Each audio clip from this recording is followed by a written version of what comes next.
Gazipur Konabari degree কলেজের পেছনে হাজী আশিকুর রহমান জিয়া ভিলায় অবৈধ গ্যাসের সংযোগ স্থাপন। গাজীপুর মহানগর প্রতিনিধি মোহাম্মদ দেলোয়ার হোসেনের তথ্য ভিডিও চিত্রে তুলে ধরা হলো বিস্তারিত।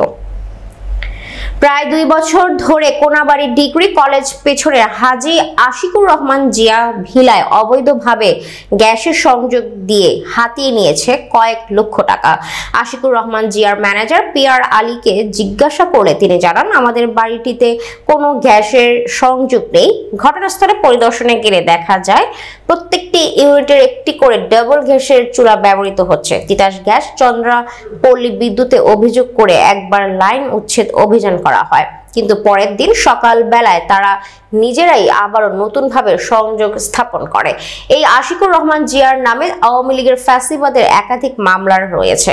প্রশাসনের দৃষ্টি আকর্ষণ করছি, যারা এভাবে দেশের রাজস্ব ফাঁকি দিয়ে কোটি কোটি টাকা আত্মসাৎ করে রেখেছে তাদেরকে আইনের আওতায় এনে যথাযথ শাস্তির ব্যবস্থা করা হোক।